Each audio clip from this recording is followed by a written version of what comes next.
Hello, I'm Kristen Oaks-White. Thank you for joining us for This Week in Louisiana Agriculture. My partner, Avery Davidson, has the week off. According to the National Weather Service, areas in central and northeast Louisiana saw as much as 10 inches of rain over the first half of September.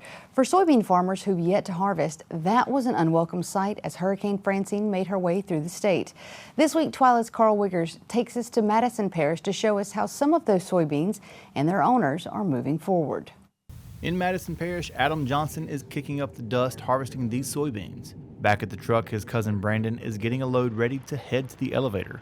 Unfortunately, these beans are damaged, which means dollars coming out of his pocket. We went into this one knowing that things didn't look great. In a time where profits are short in agriculture, Johnson put a lot of his chips, or seed, into soybeans. We tried to go largely with soybeans, felt like we could grow that with the least amount of inputs and be the cheapest crop we could grow. But even still, knowing that we had to have a record crop, the best crop we'd ever had, even with that strategy, to make ends meet this year. Not only did Johnson need to plant a lot of soybeans in the spring, he also needed to harvest a record crop this year. There was no other numbers that would work except for a record crop. I mean, it had to be 8 to 10 bushels better than I've ever made. Louisiana Farm Bureau Commodity and Public Policy Director Andy Brown says damage in soybeans has become more and more common for Louisiana farmers. While it goes with the nature of farming on the Gulf Coast, Brown says the safety net programs these farmers depend on simply do not work for farmers in the South. There's risk involved in farming every which way you look, but that's why we have products like crop insurance that are supposed to be there to help mitigate those risks. These farmers are having to invest in those risk management tools. Their banker tells them they need it, but unfortunately in the Mid-South, our risks and our needs when it comes to quality loss are not covered at all. And so that leaves a really bad taste in a farmer's mouth and dollars out of their pocket that they had to spend on a product that doesn't cover what they need it to cover. With market prices already low, Johnson says dockage for damage is taking dollars off of his balance sheet with every trip from the field. I took off a load yesterday. The last one I took off was a 10% damage, and that's a $1.35 a bushel at 10%, and it just goes skyrockets from there if it goes up. That's just the last one I have on my mind. Protecting the farmers and ranchers in Louisiana and helping them continue to put food on our table is at the heart of Louisiana Farm Bureau. That's why Brown and many others at Farm Bureau are working hard to push for a new farm bill now. We're highly focused on it. We got a lot of intelligent farmers at the table that are looking to find solutions, but we need folks to continue to voice that they're unprotected and they need something, whether through Congress or through USDA or both, to come together and not just put this on the backs of agriculture. Andy Brown says while this year's soybean damage is not on the same level of disaster as 2022's heavy rains, the lack of a useful safety net for those farmers is. That's why farmers and the entire ag industry is calling for an updated farm bill now. And Kristen, I know this hits very close to home for you, these types of stories, and it does for me as well, but this is not a 2024 issue and not a 2022 issue. This has been 3 years now in a row. We had the heavy rains in 22, drought last year, this year, and all of this is with tough market prices too. I mean, I know y'all have felt that at home. That's what I was about to say, is it's even if you didn't have a disaster situation, the market prices enough are cause for concern, and then plus you've got higher interest rates, you've got higher equipment costs, fertilizer costs, so everything is just adding up for a perfect storm, and a lot of these farmers are not going to be able to continue another year if it's like this. Yeah, and that's one thing Brandon mentioned in this interview was, you know, at the beginning of this year, in February, and even last November, they knew that this year they would have to have the best crop they've ever grown by 10 bushels, and that's a lot to do, and even still, that's to make it to break even. And it's just, it's wild to be doing this, and for these folks to be doing this day in, day out so that we can have food on our tables it's pretty admirable. It's a tough time to be a farm family. For sure. But Karl Wiggers, great story. Thanks so much. Well, thankfully, Hurricane Helene posted no threat to Louisiana, as many are still recovering from Hurricane Francine. It took a heavy toll on Louisiana sugarcane. Craig Gautreaux with the LSU Ag Center spoke to cane specialist Kenneth Gravois about what is needed to stand the crop back up. On a sunny day shortly after Hurricane Francine had passed, Kenneth Gravois was inspecting the sugarcane crop in South Louisiana. And sunshine is exactly what the crop needs. The sunshine will allow these tops to curve back up and, like I say, start reaching for the sky. But reaching for the sky will take time and energy that will not be devoted to growth and making sugar. Fortunately for growers, this year's crop was ahead of schedule. We have the tonnage from the previous growth. We're going to miss out on a little bit of tonnage because of that timeout in growth, but right now we want to put sugar in the crop. One way to increase the sugar content involves applying a ripener. Growers will not be able to do that until the crop starts to straighten itself. While 90% of the cane has been planted, areas affected by Francine will not be planted for some time. People were waiting for a bean crop to come off. Seems like the bean crop is toast at this point. Probably almost a complete loss. Areas that had emerging cane after planting are now dealing with floodwaters. These fields also need sunshine and wind to move the water out. If you've got green cane above the water, that certainly helps. And I think we got a week or two to get that water off, and hopefully that minimizes any bad effects. The down cane will be more difficult to harvest and may cause more mud to be brought into the mill, which would reduce sugar recovery. With the LSU Ag Center, this is Craig Gotra reporting. Thankfully, damage from Francine was not as bad as 2021's Ida, and no mills have altered their grinding schedules. 3 mills are scheduled to begin grinding this week. For many, harvest time is a typical and exciting time of the year to see the fruits of this year's labor. However, this year's harvest is a harsh reminder that the farm economy is in rough shape. That's why Louisiana Farm Bureau is pushing hard with its members and industry partners for an updated farm bill. Louisiana Farm Bureau President Richard Fontenot recently traveled to Capitol Hill with ag industry leaders from across the country, all sharing a unified message: pass a farm bill now.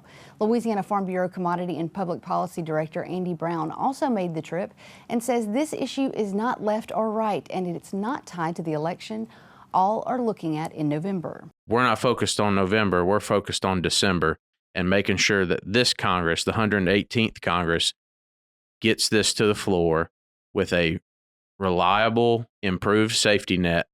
And then, because they didn't get it done last year, we would need them to add some sort of assistance to the farm community to get us to that now improved safety net. In terms of our congressional leadership, they understand the message. As Andy alluded to, we've been visiting with them and their staff, and they understand the importance. But at the end of the day, they have to articulate that, and they are doing it. But the more we can engage, the more we can give them more ammunition, if you will, of local support, more of a push that, look, I'm getting 30,000 phone calls, 40,000 letters, whatever it may be. And they bring that to Speaker's office, or they bring it to the Senate Ag Committee, or they bring it to the House Ag Committee. We reinforcing their position and their strength and their opportunity to represent Louisiana in those efforts, but we're giving the leverage. And that's what we're going to do. We're going to reach out, give them as much leverage as they can and the leadership above them so that we make sure we can get something done for our producers back in Louisiana. We have a brand new episode of the Louisiana Farm Bureau podcast coming out for you to check where President Fontenot and Andy Brown share more of the trip and the work Louisiana Farm Bureau is doing to help get a farm bill. You can find it wherever you listen to your podcast or simply head over to our website at twilatv.org and we'll link you to it there. Well, the bald cypress is synonymous with Louisiana. It's the official state tree thanks to its wide presence from the Atchafalaya Basin all the way down to the coast. Builders have been using Louisiana bald cypress dating back centuries.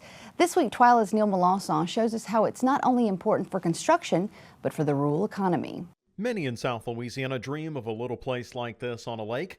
That dream starts, though, on the shores. This is bald cypress, and it's been the go-to for construction since there was a Louisiana. Here at Acadiana Cypress Sawmill, owner Cody Coco is taking a look at the latest shipment. We make a lot of beams, beams and posts, porch posts on houses.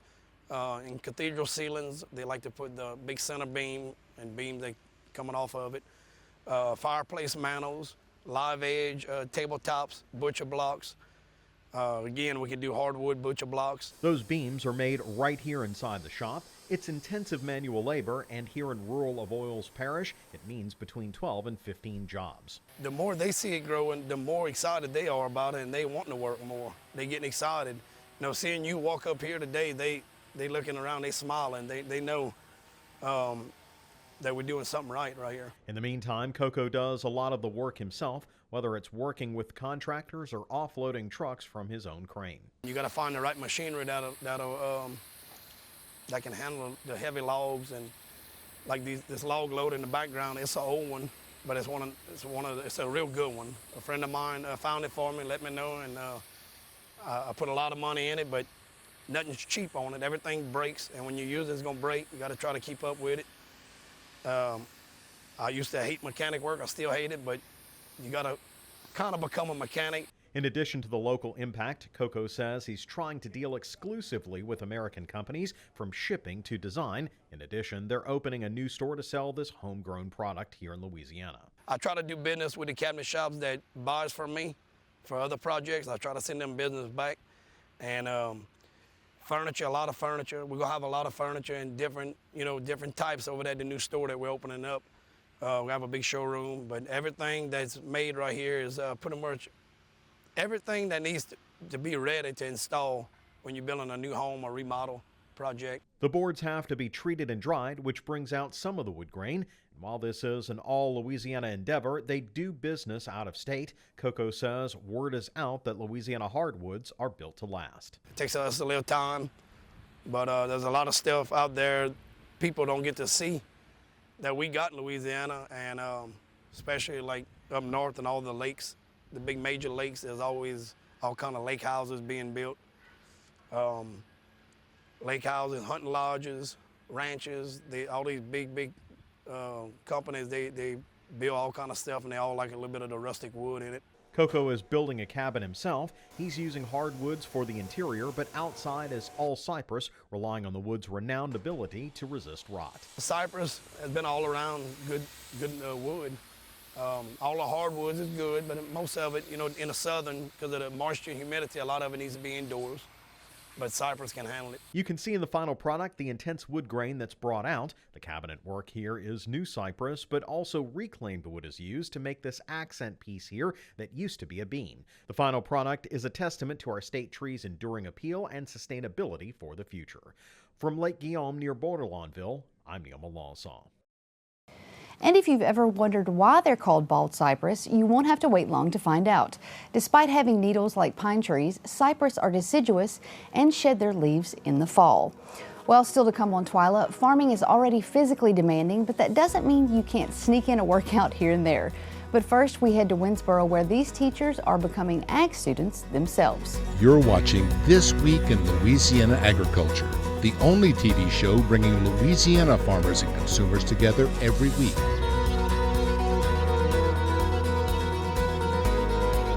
Agricultural literacy isn't just about building the next generation of farmers. Many kids in schools don't know where their food comes from. The Ag in the Classroom program is a vital resource for teachers and students to have a better understanding of their world. TWILA's Josh Meeks visited an Ag in the Classroom workshop where teachers are learning important lesson plans to enrich their students' learning. After the last bell rings at Franklin Academy and the kids go home, it's time for the teachers to become the students. Difference between chicks, hens, and roosters. These educators from Northeast Louisiana are learning about agriculture, specifically how to present it to the kids in their classrooms.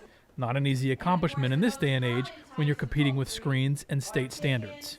With today's generation, with the video games and all of that, you need things that are virtual, that can be seen, as well as doing. Bettina Finlayson is the principal here at Franklin Academy. She and her group sat front row, learning how ag programs can provide real-world examples for science, math, history, and more. Teachers are using this as hands-on activities. It gives the student the actual chance to grow a worm. You're involving across the curriculum, all areas, your science. You can do history. You can use art. It's not just about learning, but making it engaging. You're not going to win over short attention spans without making it fun. In one activity, teachers went outside to build farmland using construction paper squares. One square is 1 acre. Then, with a little math, figure out how much food they can grow and how to make sure they can fence it all in. Kids not only need to see it, they need to hear it, they need to taste it. They need to be able to use all their senses to be able to learn things, and especially with agriculture. And seeing where the children in our parish, some of them don't know where their food's coming from. They think it comes from Walmart or from McDonald's. Caitlin Falk is the Franklin Parish Farm Bureau Ag in the Classroom Chair. A college student herself, she realizes the value in connecting kids to the earth with engaging activities that get them interested in agriculture. On a textbook, it's harder to pay attention and know how it's working, where when you're doing it hands-on and seeing it every day, you're able to learn. Active, engaging, and fun. And you know it was a success if at the end of the day, you can say you learned something. I did. I learned that you can have chickens and you don't have to have a rooster to have eggs. Reporting from Winsboro for This Week in Louisiana Agriculture, I'm Josh Meeks. Registration is still open for workshops in October and November. You can find registration links for these free workshops on twilatv.org. Louisiana has a new leader of the state's agriculture education program. Cade Lejeune has been appointed the Executive Director of Louisiana Agricultural Education and the Louisiana FFA Advisor. Lejeune joined FFA leadership in 2017 after teaching agriculture in Springfield and Baton Rouge. As Executive Director, he will oversee more than 200 middle and high school ag programs. Lejeune has a human resources education degree from LSU. Louisiana Farm Bureau Federation is a membership-led grassroots organization working to protect and support farmers and ranchers and the rural way of life that so many of us enjoy and depend on in Louisiana. This week we have a new installment of our series highlighting those volunteer leaders who help lead this valuable organization.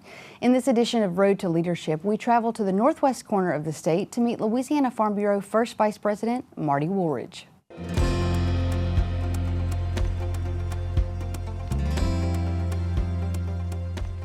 I'm Marty Woolridge. I raise beef cattle in Caddo Parish, and I'm the first Vice President of the Louisiana Farm Bureau Federation. My story of being involved or getting involved in Farm Bureau begins pretty much right here, almost where we're standing, really in the kitchen table of my mother's house when a Farm Bureau agent was trying to sell me insurance. His parting words that day was, "I hope you buy the insurance, but you really need to be a part of Farm Bureau." Didn't know anything about the Federation, didn't know anything about young farmers and ranchers, but because this agent took the time to explain it to me that day, sell me a membership, it started something rolling. It's an organization that whatever you're willing to put into it, you're going to get a lot out of it. For me, it's so much about being able to believe in carrying the message of the industry, its people. Our story's got to be told. Is it at the state capitol? Yes. Is it in Washington, D.C.? Yes. Who does that best? The Farm Bureau and the Farm Bureau's membership. What do I do every day is I'm trying to make sure that this farm stays in this family and that Tripp, our son, as he's coming up, is going to have that chance. He may not choose to chase these cows that are standing out here behind us, but he's going to have that chance. And he's going to have that chance not only by my efforts on the farm and my wife's efforts on the farm helping us, but it was our efforts making sure that ag industry stays sustainable, that makes sure that it's not overly regulated, that we're not put out by burdensome taxes or burdensome paperwork. It's the Farm Bureau and the work that we do shaping policy. In Caddo Parish, we are still a rural parish, but at the same time, we have, at our heart, we have a metropolitan area. So it's an interesting balance of membership. But we need members from all sectors. And I need good active members. I need members that are going to be out there helping at the school level, the 4-H level, even the university level here, telling the story of agriculture, whatever part of agriculture they're involved in. To me, there's so many facets of agriculture. Is it the row crop farmer? Is it the chicken producer, the cattle producer? Is it the timber producer? You know, they have their forestry associations and we have our cattle associations, and there's sugar and there's cotton and grain and all the different groups. But the greatest thing is the big tent of the Farm Bureau is where we can all get together and join forces for the industry as a whole.